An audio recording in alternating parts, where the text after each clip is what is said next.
Luxury Productions presents Survival of the Fittest podcast, a product for the people, by the people, where dreams go further than bullets. With your hosts, Lucky XL and Monz Logan. Let's go. Yeah. Alright, what's up, you squares? I'm your boy Lucky XL. And it's Monzy, baby Monz Logan. And you already know what this is. This is Survival of the Fittest podcast 2023. SA, you got your mic on over there too? Got the mic on. Okay, so talk to us about your self-discipline or lack thereof when it comes to things you want to change for the new year. Self-discipline is basically a mindset, but it's tough. Ain't nothing easy about it because we all got our vices and things we like to do. And for the new year, I don't really make resolutions, but since it is a new year and we need change, I want to talk about how can we make change amongst ourselves, in the culture amongst Black people. Why are we still in the position that we in right now? Man, just really not coming together and figuring out, okay, what are the issues that we need to attack first, and make a decision. I think a big part of that too is that everybody wants to be a leader and everybody's kind of looking to be led too, because when I talk to a lot of even the younger brothers, they like, man, we don't got no Martin Luther Kings and no Malcolm X's.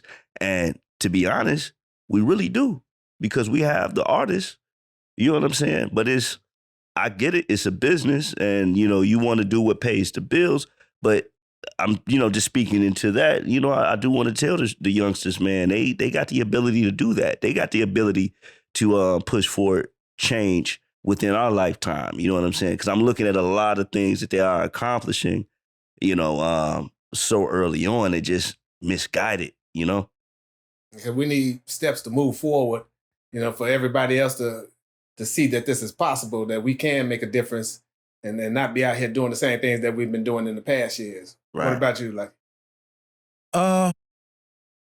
That's an everlasting journey to a right answer. I don't think it's a right or wrong answer when you talk about self-preservation. So when you talk about culturally, first and foremost, sacrifice. We're not willing to sacrifice. First for your family and then for one another. I remember hearing, and I think this is where it starts. I remember, I think it was A-Rod or it was Derek Jeter. I was listening to an interview, and the interviewer asked Derek Jeter, or one of them, why haven't you had a scandal? He's like, I've never seen you with a scandal. With all your success and all your years, he said, because I never wanted to disappoint my parents. And when you talk about us, you talk about the crack era. Parents. Huh? He had mixed parents. Mixed parents, yeah, but the fact that he never wanted to do nothing to bring shame upon them and their name. It starts there. We are of a culture to where we are shameless. And I was a part of it. And I remember before I got into the streets and jumped off the porch and started selling drugs at 13, at that point, I was still innocent enough where I felt shameful if somebody knew what I was doing and they told my mom and daddy. Once you lose that fear of what your parents think about your decisions, you lost. So it don't matter what the police say. It don't matter what the girls say, what the church will say, what the country say. Once you lose respect for what your parents think about your actions as a culture, you lost. And we don't have that.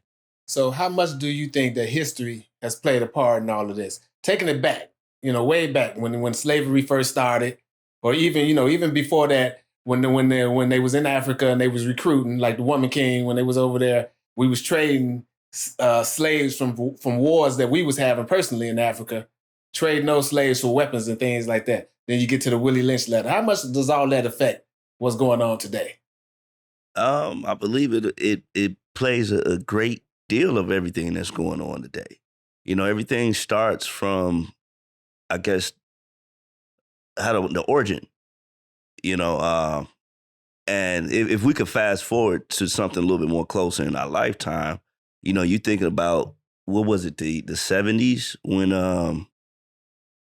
if a woman needed to get public assistance, they couldn't have a man in the household. So you had, families breaking up just to get that, that public assistance, and then it turned into I don't really need you because I'm getting this assistance here, and so the black man being devalued at that point in the life, that trickled down all the way into, my generation and generations, behind that, because it began to trend of the single family home, the single mother home.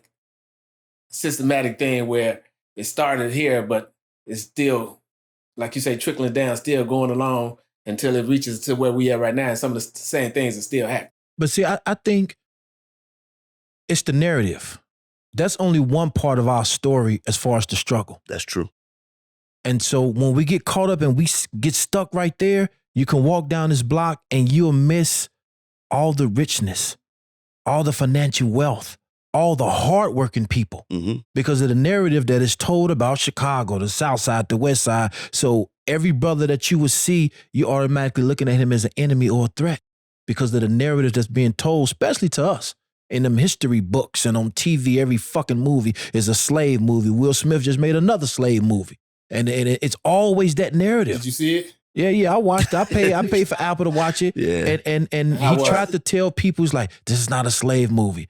And I said, yeah, it's a slave movie. And although the character, he triumphant, he fights to get his wife and his family back, and it's a whole little story of perseverance and resilience. But at the end of the day, it's a slave movie because he was a slave. He'd been called a nigga. And so that's the narrative. But we need a different narrative to highlight that all of us didn't go through that. I mean, even if they told the story of Mansa Musa, you see, they've never told that story. No. Richest man to this date. They value his net worth in today's worth to over like 100 trillion because he was the king of the Mali Empire. And they controlled all the gold, and man, this brother was, man, he would go on pilgrimages, just passing out gold, you know what I'm saying, to other nations and stuff, which that shows two things. It shows that, man, your history didn't begin, as a slave, and even going back to that, we were here in America way before Columbus and all that. But that's we another ain't part of telling our that trickery. story. Yeah. So when we don't tell it, it becomes somebody else's story. What's our story? I mean, it's a vast story, because, it's so easy to say, okay, we come from Africa, but Africa is the birthplace of all men. So, theoretically, everybody comes from Africa, right? But understanding the history that we had established here, like I was fortunate enough to have great grandparents, and what I used to dismiss as nonsense, as I got older and more information started coming my way, they used to always make sure to give us connection to our native roots. And they were like, man, we're Cherokee, or we Chateau, or we these different tribes or whatever. And I remember thinking in my head, man, black folks always want to be something but black. Being foolish, not understanding like, man, no, this is really our story. So we got to start here and understand the history of here and what things were, and when we began to tell those type of stories, even on a lower budget, on a lower level, it'll start raising the awareness to those who didn't know and who care to know. You get what I'm saying? And we got to stop telling them same stories that hold us hostage to a history that's not conducive or futuristic. That's why they tell these same damn stories. We got to stop. You can't even mention certain things when it comes to Jews. I haven't seen a story that highlighted the Holocaust and them being killed and murdered. They're not going to let you play that narrative. Even with the Indians, you're not going to see cowboys. You're not going to see that. Continuously, every year, 3 or 4 of these stories are told. So you understand you want your history. Yeah, you want your history. But I'm saying it's other things that's going on outside of what white society has control over. So family, we know, is the key of all civilization. Yeah. So let's talk about how are the things that we've seen from 2023 affecting the black family and things that we can do different individually in our own homes for 2023. Right. So I would say one thing for me, getting a better understanding of finances. Because we know that was one thing, if you take it back to slavery to continue some of the things we was talking about, money is a big determining factor on who survive and who don't. Right. You know, so having a basic financial understanding of how to save, why you should save, and how not to spend. You know, so SA, you've been the statesman of the group. Do you have a better understanding of how to deal with your money and First thing we got to do is start teaching how to run your finances. That's what we don't do. You know, my father never talked to us about money. You know, and I think that was the issue. Right. You know, he never really broke it down to us how well, you know, you invest, you diversify your portfolio, you go into real estate, get some stocks and bonds or whatever. You know, make sure your savings is on point to save this much of your check. You know, or you want to be an entrepreneur. He never talked to us about none of that. Right. And I spoke very little about it with my own daughter. And I try to talk to her more about it now. But even in the schools, we not taught that. So some kind of way we need to learn about money. If we don't learn about money, then how you expect for us to go out there and make sure all our finances is in order and we don't even know nothing about money? That's one of the things that we suffer from the greatest, is that we're not being taught about money, you know, in our families. And I can understand it as far as, you know, the things that we go through as a Black family. Just the fact that you don't have your mother and the father in the same house for the majority of the time. Right. So, you know, if it's a single parent, they struggling trying to make money. right. You know, so that's one of the bigger issues. We have to teach each other about how to run your finances. Yeah. You know, that's one thing that and not glorifying the gangster aspect of it, but like the, you know, that traditional Italian mob setting was teaching the business of the family, of the household. You know what I'm saying? Where, okay, you may not know how dad provided all of these things, but he's teaching you like the roles and keeping this thing going. Like, okay, man, you're going to go study law. You're going to be a lawyer, you know, because you're going to be beneficial to the family business. You're going to go study medicine, you know, because we're going to need a private physician, you know, on call. You know, you're going to study accounting, you know,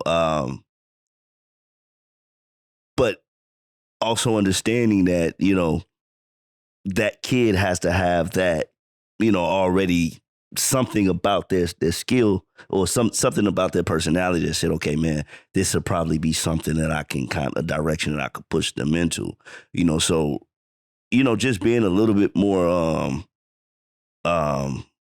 supportive of what it is the child is gravitating to earlier and surrounding them, you know, in environments that's going to, you know, bring that out, you know. And one thing I can say about my parents, though, again, like most of us, they didn't really, you know, do a great education as far as how finances work. They were good with money, but they were just learning it themselves, you know. But they supported any endeavor that I, you know, that they saw that I was focused in, and I wanted to, you know, I really wanted to carry through. So that's important as well. You know, if your child want to be an entrepreneur, and you may want them to go to college, they may, you know, be barely getting C's.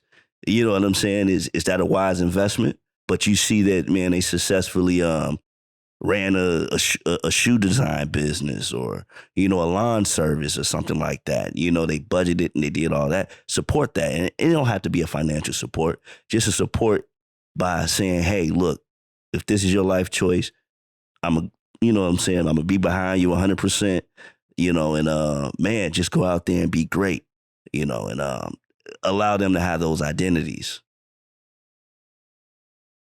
See, these conversations, it's like critical thinking. Because when I look at Essay, right, you know, it's my brother, but we had different fathers. Mm-hmm. And his father, granted, it wasn't a verbal understanding or verbal communication that was taking place as far as working every day, how important is education, how important is family, being married.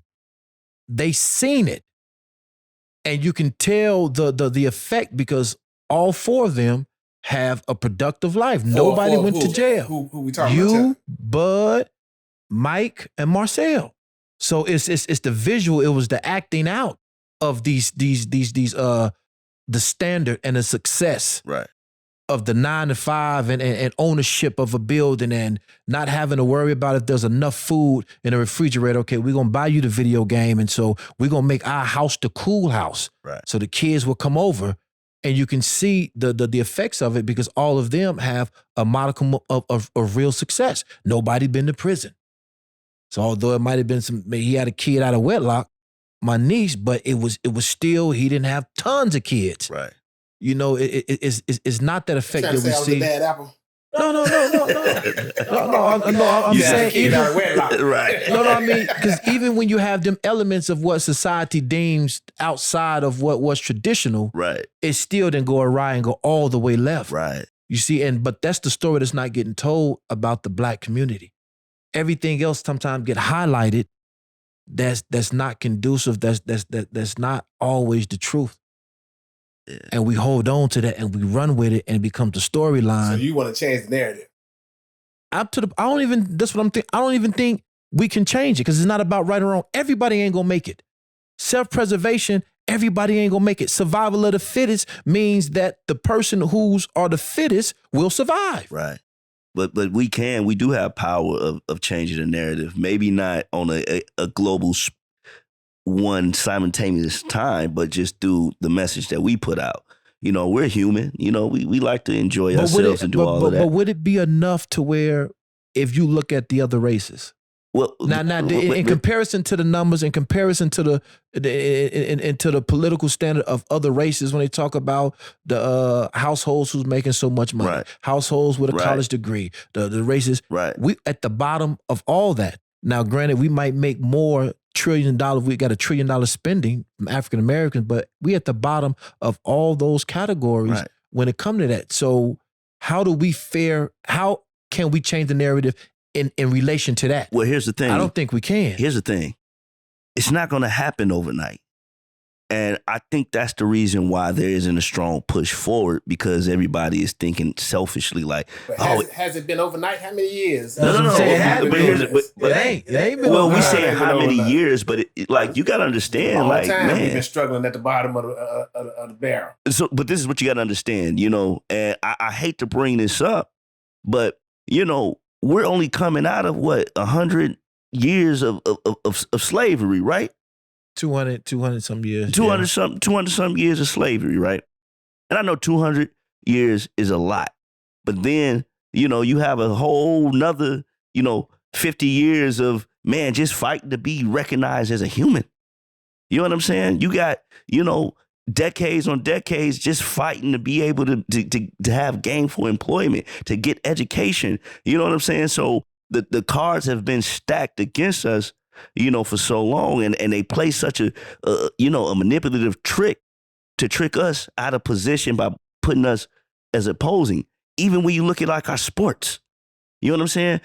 It's so funny, right? I thought about this the other day. In my era growing up, with basketball, you had, the star athletes, they wanted to be on their own team, or everybody wanted to, it's like, man, we're combating against, each other. It was a real, you know what I'm saying, a fight to the finish. And they criticized these brothers for all joining up and getting on the team, right? When we're not looking at it like, man, they're coming together to pursue a common goal. If it's like, man, I've been in the league for 5 years, however long, I want a chip. Man, let's come over here. Let's blow this thing up. Let's at least show that we can unify and come together. You simplifying it though. I mean, but see, that's the thing. Everybody say you simplifying it, but we're not trying it. So until I see at least people that say it's not that easy, at least put forth effort, I'm not going to shut up about it. No. And I'm going to continue to put forth whatever effort I can. So let me ask you this question. When you look at America as a whole, right? Right. If you look at our great American activists, there's no other race comparable to our great American leaders. You said other leaders from other races. Yeah. There's no race in America. So if you say Martin Luther King, who's the other person comparable in other races comparable to Martin Luther King? There's it may none. be the leader of the KKK. No, Who I'm saying, name them. But see, here's the thing. No, we I'm saying, give me understand one. that. I'm saying, give me one. It's not one, right? JFK? Not compare. He didn't do what Martin Luther King did for his race. Because Martin Luther, that's what I'm saying. That's the point I was going. The race was in a position where he was able to, because he got to elevate and be an inspiration for the race, because we was at the bottom. Right. You know, he fighting civil rights and racism. They didn't have to do those things. Yeah, it's not one. Now give me another one. Even if you go to Malcolm X, Medgar Evers, fight. Fred Hampton. I mean, the list goes on and on as far as our leaders, till they had a voice and they got everybody mobilized and moving, and it still didn't carry over. They got assassinated. They got assassinated, and we still stuck, and we shouldn't, because there's no other race that had this type of leadership, not on a global scale here in America. And guess what? They still did So it. why? And so now my question is leadership, as far as coming together as a race, is that more important than us just coming together, period? And just understanding the principles that those past leaders was teaching us and implement them, and stop looking for somebody to rise up and lead us. No. I know but that's what I'm saying. I'm saying when you got so many people from Farrakhan here in Chicago, the Honorable Elijah Muhammad, you got Jesse Jackson here in Chicago, Al Sharpton, you had what was the Honorable Harold Mill Washington, you had Shirley Chisholm. I mean, the list goes on and on as far as powerful. We should be the ones that should have it. That we don't need another leader. When you look at all that. But did they have true power? I mean, for us, they did. They gave us all the answers we needed. If you look at the answers they were saying on self-improvement, self-development, right? They gave us all the answers. Why are we still stuck? But were they giving us political systems? Giving us jobs? No, they wasn't. Farrakhan wasn't. They wasn't no typical Malcolm X. Definitely wasn't. So that's Ali and all these people. They wasn't. They was telling us to be self-sufficient. They telling us, but they showing us. Okay, so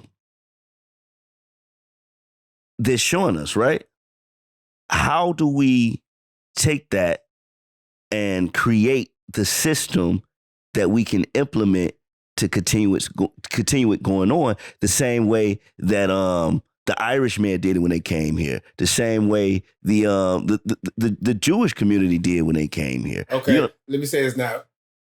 Like you say, implement the system, but it's already a system in place. The system that Willie Lynch put in place. Right. Do we got to break that down first? All of the things, the black man fighting against the black woman, do we got to break all of that stuff down and fix those things before we can implement the system to go forward? Do we got to fix all of those things that, they put in place to keep us down, per se, or we need to go and take all of that and make all of that right first, and then come, okay, now we got all of that together. Now let's implement this new system so we can go forward and elevate ourselves as far as citizens in the nation and things of that nature. No, I 1,000% agree with that. We got to break the old system, fix all the issues there, and create that system within there, and starting with the education. It starts with our youth. We are the elders now. This is why this is it saddens me to even have the conversation, because there is no answers.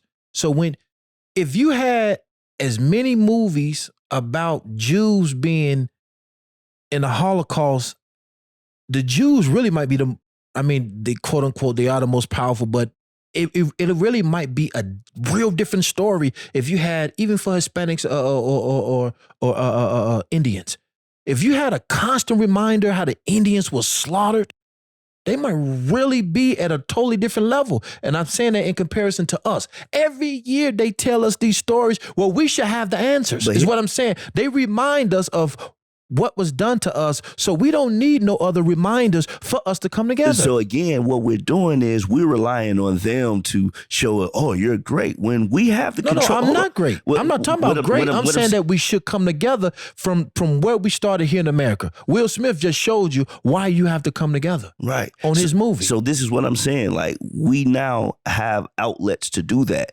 We may not, at this point in time, be able to produce, a $200 million movie, but we could produce a $20,000 movie. But see, I'm Hold not on. talking about. But Why are you what talking I'm about saying, the movie? because you keep going back to I'm if you talking have about a the constant story. reminder of the story. So that's the thing. It's a real story. So the movie is not a fictional movie. Right, but that's what I'm saying. If you keep going back to they use the movies and the media to remind you of your place and position in society, then we have the ability to change that. And all I'm saying is, do we? Do we though? We do. I know, but I'm saying, so do we then? To a point.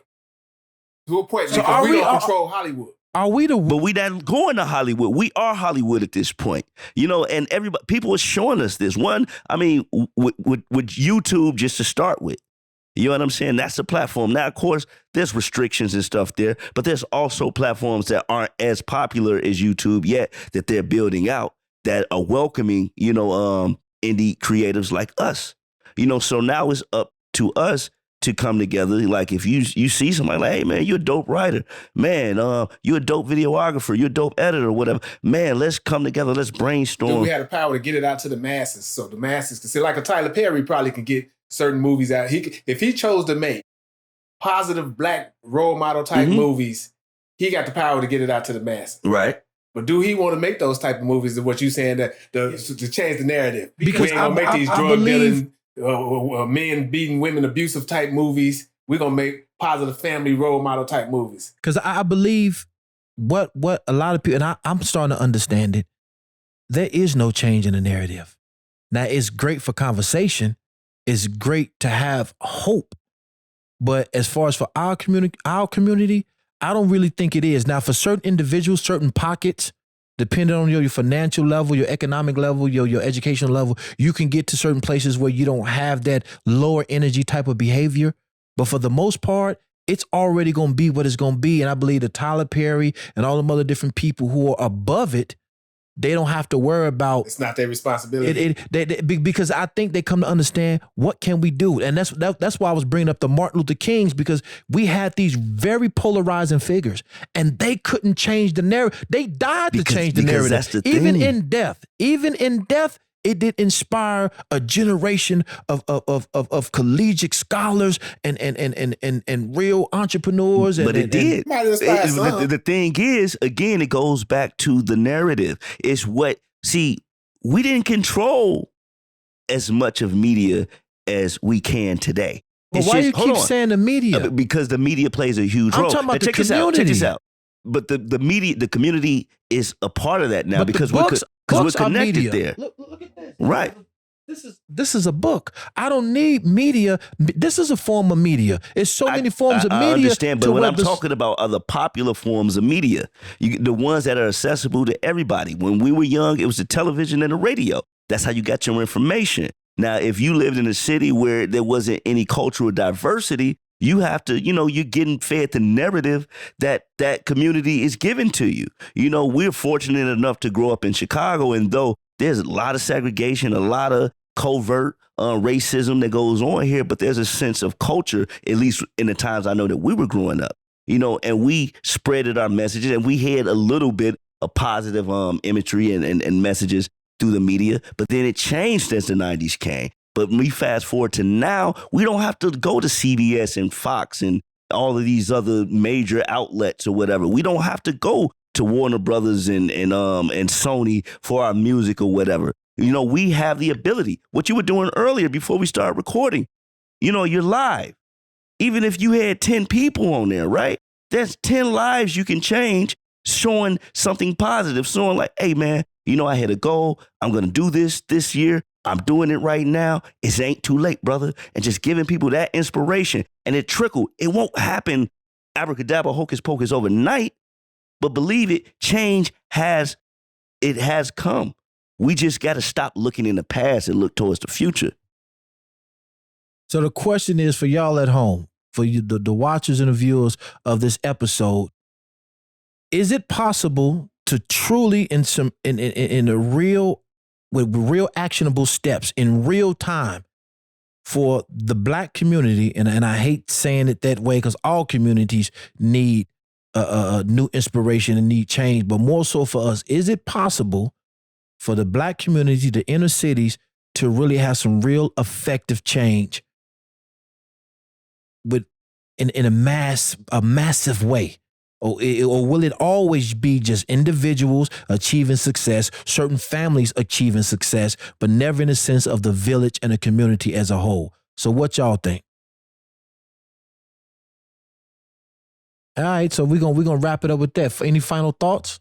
Man, again, like leading, off what you ended with, it take a village, so let's get back to establishing that village, so man, I'm gonna do a better job in 2023 at, when I see the youth, making sure I recognize them and I acknowledge them and I look them in the eye and let them know, man, hey, I got you, you need me, I got you, just that feeling, so I want to leave on that. It's never too late or end on that.